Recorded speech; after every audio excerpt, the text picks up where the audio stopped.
سر یہ ایک سال کے بعد ہم کہاں پہ کھڑے ہیں؟ آج بھارت کی طرف سے جو کچھ کہا جا رہا ہے، ادھر سے D G I S P R نے بھی پریس کانفرنس کی، ایز اے ملٹری مین آپ کیا دیکھتے ہیں کہ کدھر ہیں چیزیں؟ تو اتر یہ دونوں ایاز کو بھی اور مرید دونوں کو بتا دیں گے، اجازت دینے کی تو ان کی نہ دینے کی تو ضرورت ہی نہیں ہے، ان کو ایسے بتا دیں اس کو۔ کون سا انکار کیا جنرل صاحب؟ دیکھیے چیزیں، میرا اپنا نظر ہے، شاید لوگ اس سے اتفاق نہ کریں،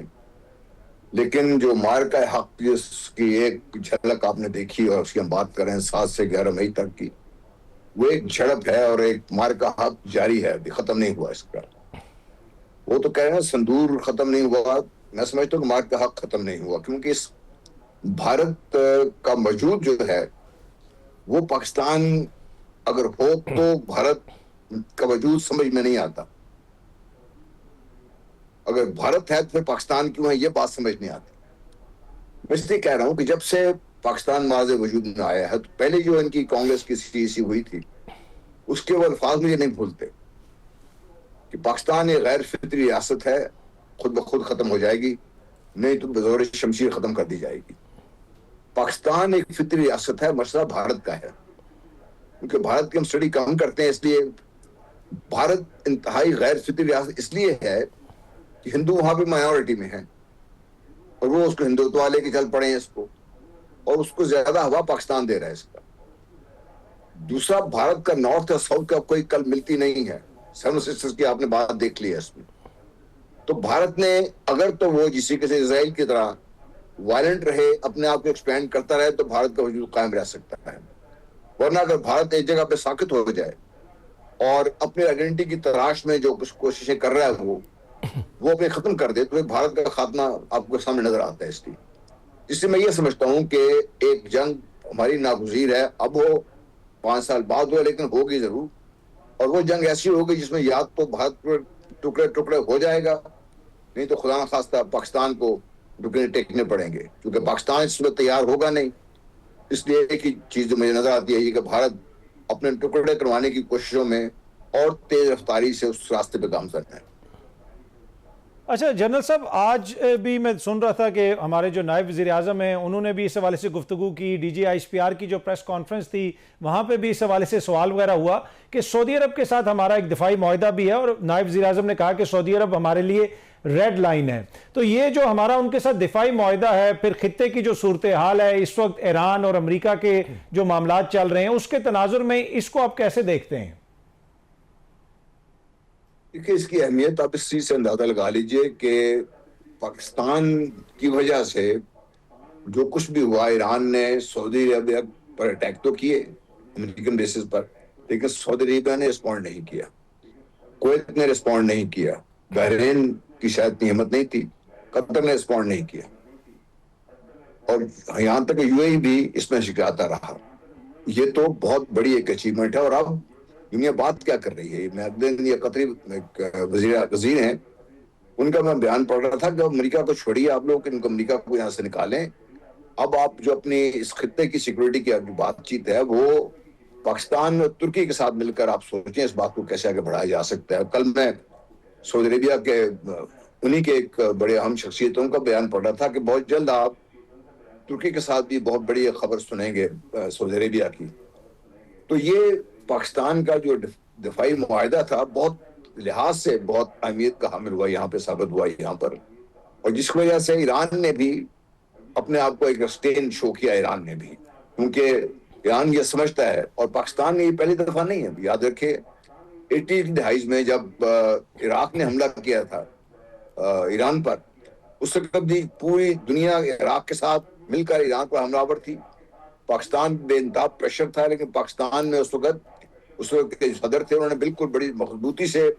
اس موقع پہ قائم رہے کہ پاکستان غیر جانبدار رہے گا۔ اس وقت بھی ہمارا معاہدہ تھا سعودی عربیہ کے ساتھ، اس وقت بھی پاکستان نے ایران اور سعودی عربیہ کے درمیان ایک پل کا کردار ادا کیا تھا۔ تو اور جب پچھلے دفعہ جب یہ اسرائیل نے حملہ کیا تھا پچھلے 10 مہینے پہلے،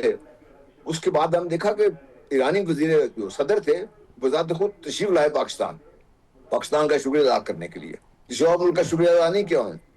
اسی طرح جو ایرانی پارلیمنٹ تھی اس میں باقاعدہ قرارداد منظور ہوئی پاکستان کا شکریہ ادا کرنے کے لیے، کوئی بات تو تھی نا۔ تو یہ جو ایک ہوا بنایا گیا تھا کہ پاکستان چونکہ دفاعی معاہدہ ہے تو پاکستان سعودی عربیہ کے ساتھ مل کے چڑھ دوڑے گا ایران کے اوپر، یہ بالکل ایک بیس لیس قسم کی سوچ ہے. نہ ایسی پاکستان افورڈ کر سکتا ہے، پاکستان ایسا کرے گا، نہ یہ معاہدہ ایران کے خلاف ہے. جو بھی میں آپ کو بتا دوں کیونکہ اب آپ جو چیزیں ایسا ایسا واضح ہو رہی ہیں، یہ جو آپریشن فریڈم درہم سے نیچے آ گیا ہے، جس میں سعودی عربیہ نے اور کویت نے اور قطر نے انہوں نے مل کے انکار کر دیا کہ ہماری بیسز آپ استعمال نہیں کر سکتے، ہماری اس بیس استعمال نہیں کر سکتے، جس کی وجہ سے ٹرمپ صاحب کا یہ منصوبہ جو آپریشن فریڈم نام تو سب کچھ اور تھا، منصوبہ بیان کچھ اور تھا، کرنا کچھ اور چاہ رہے تھے، وہ ناکام ہو گیا اس کو. تو یہ پاکستان کا معاہدہ انتہائی اہم انتہائی اہمیت کا حامل ہے، اور اس کو ہمیں صرف ایک بڑی چھوٹے لینس سے نہیں دیکھنی چاہیے. اچھا جنرل صاحب، جب آپ دفاع کی بات کرتے ہیں تو آبویسلی دفاعی بجٹ کا اس میں بڑا امپورٹنٹ کردار ہوتا ہے. اب امریکہ کو آپ دیکھ لیں، اس نے اپنے دفاعی بجٹ میں کافی زیادہ اضافہ کیا کیونکہ وہ کہتا ہے ہمیں بہت ساری تھریٹس ہیں. لیکن اگر آپ پاکستان کی تھریٹس کی بات کریں تو ہماری جو تھریٹس ہیں وہ بڑی امیجیٹ ہیں، اور ہمارا جو امیجیٹ نیبر ہے اس کا دفاعی بجٹ ہم سے 10 گنا زیادہ ہے، وہ اس میں مزید اضافہ کر رہا ہے. تو پاکستان کا یہ جو میگر بجٹ ہے، آپ سمجھتے ہیں کہ یہ سسٹینیبل ہے اور اس بجٹ کے اندر ہم ان کا مقابلہ کر سکیں گے مستقبل میں بھی؟ دیکھیں، یہی جو پچھلے سال جو آپریشن کی کامیابی اگر آپ دیکھتے ہیں تو کامیابی یہ تو جو ہم نظر آئی وہ یہ تھی، لیکن اتنے کم بجٹ کے باوجود پاکستان نے جو کچھ کر دکھایا ہے وہ ایک حیران کن چیز ہے سب کے لیے. تو یہ پاکستان کے لیے مجبوری ہے، اور آپ کو دونوں بھی بات کر رہے تھے، منیر بھی اور ایاز بھی، کہ ہماری اکانومی کی جو حالت ہے وہ سب کے سامنے ہے. اس کو امپروو کرنے کی اگر آپ کو کچھ نظر آئے کوشش تو وہ مجھے نظر نہیں آتی. آپ کا ایگریکلچر اس وقت بہت بڑا ہٹ ہو گیا ہوا ہے، آپ کی ایکسپورٹس جو ہے وہ بڑھ نہیں رہی ہیں، آپ کی جو مین پاور ہے وہ بھی کچھ ایسے ایسے ان کو بھی نکالا جا رہا ہے، واپس بھیجا جا رہا ہے، کیونکہ خلیجی ریاستوں کا اپنے حالات بگڑ رہے ہیں. تو ہم اس کی کوئی تیاری نہ کر رہے ہیں، نہ کبھی سوچ ہے، نہ ہی کو ہم نے کبھی جو کہتے ہیں اسٹریٹجیکلی کو ہم نے کوئی بڑی ایک منصوبہ بندی کر رکھی ہے، نہیں ہے ایسی کوئی چیز. تو اس میں پاکستان کیا ہم اپنے عوام کو جتنا آلریڈی انڈر پریشر ہیں اور انڈر پریشر کر سکتے ہیں بجٹ بڑھا کر؟ بڑھانا تو آپ کو پڑے گا، لیکن کس حد تک بڑھا سکتے ہیں آپ؟ بہت لمیٹڈ، اگر بڑھا بھی تو بہت لمیٹڈ بڑھے گا، اور اسی کے اندر ہے کہ آپ کو کام کرنا پڑے گا. اور میں ایاز خان صاحب کی بات جو انہوں نے ذکر میں کی، میں ایک اور ایڈ کرنا چاہتا ہوں یہاں پہ. ہمارا جو بھروسہ ہے نا امریکہ پر، میں سمجھتا ہوں کہ یہ ہمارے لیے ایک خطرناک سوچ ہے. ہماری امریکہ کا بھروسہ کرنا، میرا خیال ہے کہ پاکستان نے ایک دفعہ نہیں، اپنی تاریخ شروع کر لیں 62 سے لے کر اب تک دھوکہ ہی دیا امریکہ نے. آپ کی کوئی بھلائی کبھی نہیں کی ہے. اب بھی اس کو پاکستان کی ضرورت ہے، پاکستان کی بات کر رہے ہیں، وہ سب کچھ ہے، لیکن امریکہ سے اگر آپ یہ توقع رکھتے ہیں کہ آپ کو کوئی بھلائی کی بات کرے گا، وہ میرا اپنا خیال ہے کہ یہ ہمیں غلط فہمی ہے ہمیں. اور ہمیں